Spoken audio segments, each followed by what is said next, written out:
Pike County kids take a trip to the Arboretum. And the Adams Administration Building is getting a new look. Stay tuned. Trojan Vision News starts right now. From the High Definition Production Center of Troy University's Broadcast and Digital Network, at Troy, Alabama's International University, this is Trojan Vision News. Hello and welcome to Trojan Vision News for Wednesday, June 22nd, 2016. I'm Deidre Green. And I'm Ryan Renfro. Thank you for joining us this evening. The Adams Administration Building can be said to be one of the first buildings new students see when they first arrive on campus. And now the building is going through some renovations. Today, I strolled over to Adams to see what this new look is all about. Current students and future Trojans of Troy University don't have to look far to see new improvements taking shape on campus. Over the years, the enrollment management staff here at Troy University has outgrown its office space, resulting in a change to the Adams Administration Building, one the university hopes will be a more welcoming addition. We need more of a front door to the university that would welcome incoming students who are interested in enrolling at Troy University. And as the new entrance to admissions shifts from one side of the building to the next, Hawkins says the new look will have a positive result. And that front door used to face the quad, but when we returned the quad to a pedestrian-friendly environment, then the front door sort of changed. And so we want the front door to be very appealing. And that new front door will be right here facing University Avenue.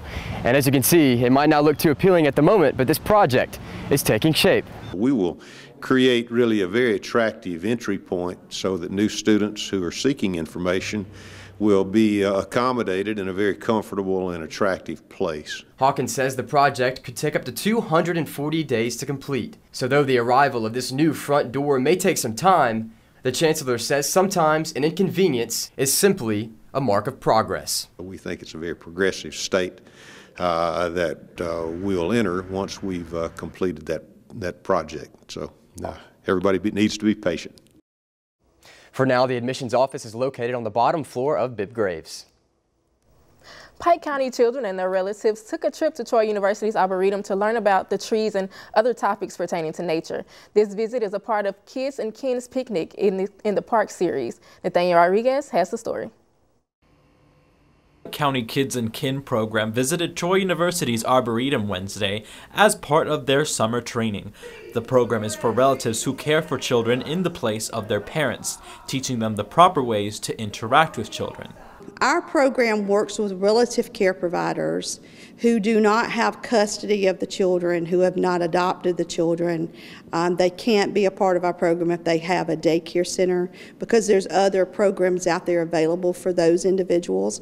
These are just family members. This summer's training series is called Picnic in the Park and is aimed at teaching children and their relatives about nature in Pike County. Part of the reason we're doing this is to teach them about the natural resources and the things that are available around Pike County and the surrounding area so that the relatives can be involved with their children and take them to those places that they might not know about. Bass says that the program is important because it equips caretakers with proper training. In our world today, there are so many people, so many children that are depending on their relatives to take care of them because either the mom and dad are not doing the job that they should be doing or the mom and dad can't do the job because of having to work 2 or 3 jobs or something like that. Currently, Kids and Kin has a presence in 30 counties, but Bass hopes that it will get enough funding to spread across the state. There's no other program quite like our program in the state of Alabama. We're hoping that our funding is going to allow us to go statewide soon, maybe this fall. We have just written a new grant and we're hoping to hear from it any day now. We're hoping that we're going to be able to service all 67 counties. While the Pike County members of Kids and Kin usually meet in Brundage, they will be back at Troy University in July. Nathaniel Rodriguez, Trojan Vision News. If you or someone you know is interested in Kids and Kin, you can find information on www.familyguidancecenter.org or call Bass at 334-372-4601.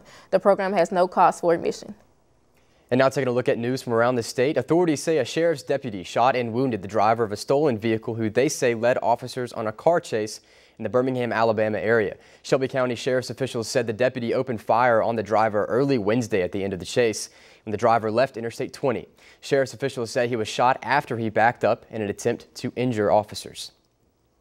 An Alabama woman whose infant daughter was beaten to death by an 8-year-old boy has been indicted on reckless manslaughter charge.